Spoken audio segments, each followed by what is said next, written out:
شریعت مطہرہ میں مردوں کے لیے چاندی کے علاوہ کسی بھی قسم کے دھات سے بنی ہوئی انگوٹھی پہننا درست نہیں ہے، جائز نہیں ہے، بلکہ حرام ہے۔ البتہ انگوٹھی میں جو نگینہ ڈالا جاتا ہے وہ کسی بھی قسم کا پتھر، اس میں گنجائش ہے۔ حدیث پاک میں آتا ہے ایک شخص حضور صلی اللہ علیہ وسلم کے پاس آئے اور انہوں نے لوہے کی انگوٹھی پہنی ہوئی تھی۔ حضور علیہ الصلوۃ والتسلیم نے فرمایا ما لی ارى علیک حلیۃ اہل النار، کیا ہو گیا، میں تم کو جہنم کے لباس میں دیکھ رہا ہوں۔ پھر اس شخص نے وہ لوہے کی انگوٹھی پھینک دی۔ پھر اس کے بعد اس نے تانبے کی انگوٹھی پہنی۔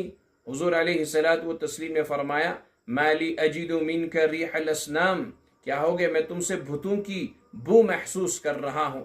پھر اس شخص نے حضور صلی اللہ علیہ وسلم سے فرمایا پھر میں کس قسم کی انگوٹھی پہن لوں؟ حضور علیہ الصلوۃ والتسلیم نے فرمایا کہ من ورق، چاندی کی انگوٹھی پہن لے، اور وہ بھی ایک مسقال سے زیادہ نہیں ہونی چاہیے، یعنی جس کا وزن آج کے دور کے حساب سے 4 گرام تک ہونا چاہیے، 4 گرام سے زائد نہیں ہونی چاہیے۔ اس کے علاوہ گلے میں چین پہننا، ہاتھ میں چوڑیاں پہننا، چاہے وہ کسی بھی دھات سے بنی ہوئی ہو، اس کا پہننا درست نہیں ہے بلکہ حرام۔